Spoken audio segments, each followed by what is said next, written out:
And we're back. And now we'll go to the phones. Hello? Hello? Hello, I heard you want to share your opinion on the trial of Anand Syed.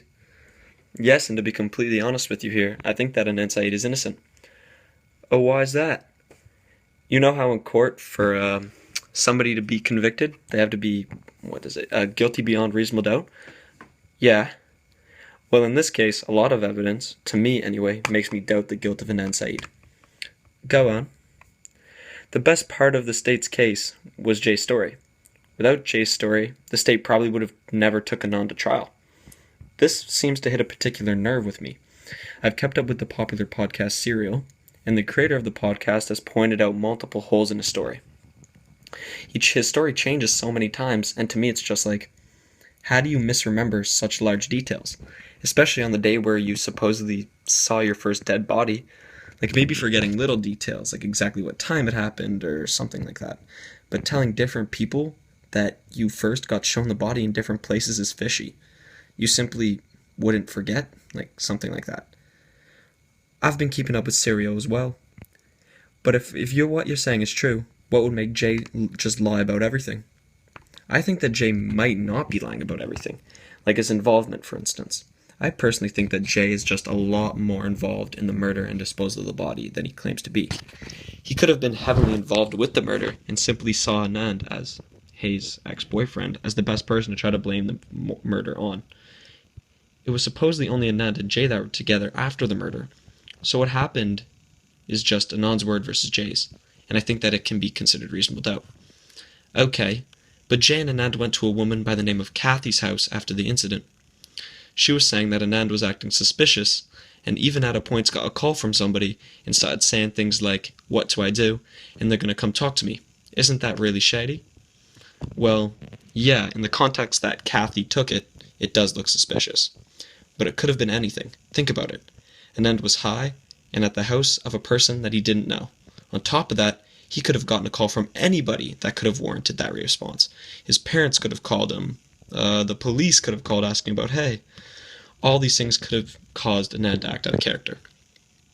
Okay, but if Anand didn't do it, do you have any idea who may have been? It is hard to say. I think the guy that found the body seems suspicious. Mr. S? Yeah, that's it. Mr. S just seemed like a bit of an odd character to me.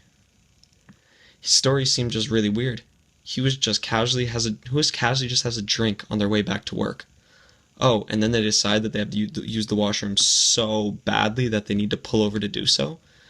But what really has me is that he had to go so badly, but he still managed to walk 100 feet into the woods. Then just conveniently finds a body behind a log that's barely visible in the first place. Like, so hard to see that people walking into his crime scene could barely see it. And they knew the body was there. I'm just not sure why he wasn't more of a suspect. He also had run-ins with the law multiple times for being indecent in public and also worked at a school. I'm not sure in what way he would be involved, but I think he could have been involved in some way. That does seem a bit odd, I agree. In your opinion, what is the most compelling evidence that you have heard to you that proves Anand is innocent? Wow. I think there is a lot of good evidence to at least prove that Anand didn't kill Hay, but the timeline to me I think is the most compelling. The murder was said to have occurred in the first half an hour after school. In the podcast Serial, the creator and somebody else tried to do the route from the school to the Best Buy parking lot in that time slot. If everything were to go absolutely perfect, they could just make it. But I find it hard to believe that a kid that's 17 or 18 could strangle somebody in a Best Buy parking lot with that kind of precision. Even if Anand was able to do it, somebody supposedly saw him after school at the time the state has him killing Hay. Who? Asia McLean.